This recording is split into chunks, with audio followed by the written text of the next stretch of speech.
Hello दोस्तों केना छै सब अहाँ सबके स्वागत करै छी एक नया ब्लॉग में। तो चलू आइ के ब्लॉग में अहाँ सबके देखाबऽ जा रहल छी सूरत इंटरनेशनल एयरपोर्ट के फुल दर्शन। तो देखियो सूरत कते मस्त शहर छै, कते साफ सुथरा, कते सुंदर शहर छै, मात्र एक नजर में नीक लागल। देखियो एतऽ लिखल छै Surat municipal corporation we love Surat. कते सुंदर से मेने गेट डेकोरेशन कयल छै Surat international airport. Welcome to Surat the cleanest city of India. एकदम मस्त जेहन जेहन लिखै छै साफ सुथरा एहने छै। देखियो कते सुंदर से सजावट कयल छै, कते सुंदर फूल के डेकोरेशन सब कयल छै, घास पट्टी सब एते सुंदर से डेकोरेशन छै, गेट छै कते सुंदर। आ देखियो साफ सुथरा कते छै, कते लंबा चौड़ा में फैलल छै सूरत के एयरपोर्ट। इंटरनेशनल एयरपोर्ट छै, कते लंबा चौड़ा में छै। हम दरभंगा में एते बढ़िया कहाँ से एते। देखियो सूरत के कते साफ सुथरा छै। हम गाड़िए से आयल रहियै, हमहूँ हम अंदर जाकर छोड़ि एलै। ई हम दीदी के लेवल आयल छियै तऽ अंदर जाकर छोड़ि एलै। तऽ हम कहलिए अथी कहै छै गाड़ी से तो बढ़िया वीडियो नहीं बनते, तो छोड़ि एलै। एखन दीदी का में लैंड हुआ में समय छै, तऽ हम कहलिए जाकर हम गेट पर से पहले वीडियो बना कऽ नहि छियै जे अहाँ सबके देखेनाइ बहुत जरूरी छै।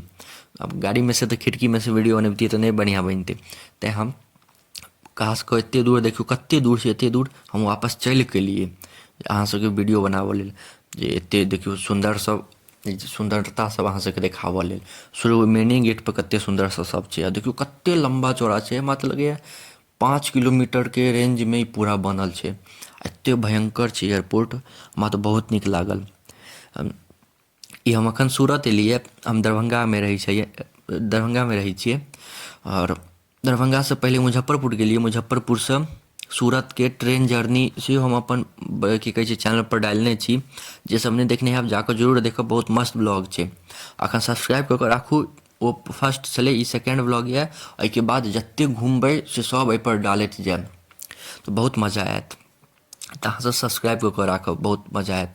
ई देखियो अहाँ सबके पहले बेर हम देखा रहल छी, जहिया से यूट्यूब चैनल खुललियै ओहिया से हम पहले बेर कतौ बिहार से बाहर एलियै ये, तऽ अहूँ सबके देखाबै छी। तऽ पहिल ब्लॉग छलै ट्रेन जर्नी, बिहार से बाहर के पहिल ब्लॉग छलै ट्रेन जर्नी के। आ दोसर ई यऽ सूरत के अथी एयरपोर्ट के। आब तेसर सब जे घूमबै फिरबै से सबके रहत, तऽ अहाँ सब सब्सक्राइब कऽ के राखब। देखियो कते लंबा चौड़ा, कते सुंदर। देखियो घास सब कटिंग कयल छै, कते लंबा चौड़ा में फैलल छै, कते कार सब लागल छै। तखन दीदी के लैंड हुआ में समय छै, तेँ अहाँ सबके एते चैन से एकदम बढ़िया से देखा रहल छी, नहीं तऽ हमरा वक्तो नहीं भेटतै अथी की कहै छै देखाबऽ के। हम तऽ ट्रेन से उतरलियै, भैया कहलकै जल्दी जो दीदी के आनऽ के छै, मतलब पप्पा के बहिन बुआ लगथिन, तऽ हुनका आनऽ के छै एयरपोर्ट से। भैया के औरो किछु काम छै, घर के घरवास सब छै, उएह ले आयल छी हम सूरत। तऽ औरो किछु काम सब छै, तऽ ओ सब भैया गेलै करऽ ले। हम गेलियै एलियै दीदी के लाबऽ लेल एयरपोर्ट से। नहीं केओ एतै तऽ खराब लगतै ने, तेँ हम एलियै लाबऽ लेल दीदी के एयरपोर्ट से। तो सोचलहुँ अहूँ सबके देखा दिअ। तो देखियो पहले दिन काम एतऽ ओना एलियै तऽ काम तऽ करहे पड़तै ने।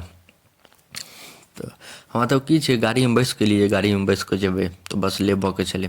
तऽ सोचलहुँ अहूँ सबके देखा दियौ। देखियो कते भयंकर छै, हमरा तऽ देखैके एते मस्त लागल। ई कैमरा में अहाँ सबके बढ़िया लगैया कि नहीं पता नहीं, लेकिन हम अपन आँखि से जे देखलियै से की कहू एते मस्त लागल। दरभंगा में तऽ वीडियो बनाबहो नहीं दै छै, अब एतऽ देखै छियै अंदर जाय देतै कि नहीं। दरभंगा में तऽ अंदरो नहीं जाय दै छै, रोड पर खड़ा रहू, अंदर बैसो नहीं दै छै, वीडियो नहीं बनाबऽ दै छै। एतऽ तऽ अखन तक केओ नहीं रोकलक यऽ, हमरा डर होइए बनाबऽ में जे केओ रोकतै वोकतै। हटाउ वीडियो अब छोड़िए दै छी, नहीं बनाबै छी।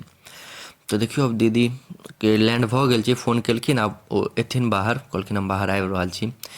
तऽ कते बढ़िया से देखियो डेकोरेट सब चीज कयल छै। तऽ अहाँ सबके एते देर तक देखऽ के लिए धन्यवाद। नीक लागत तऽ लाइक कमेंट शेयर सब्सक्राइब जरूर करब। मिलै छै से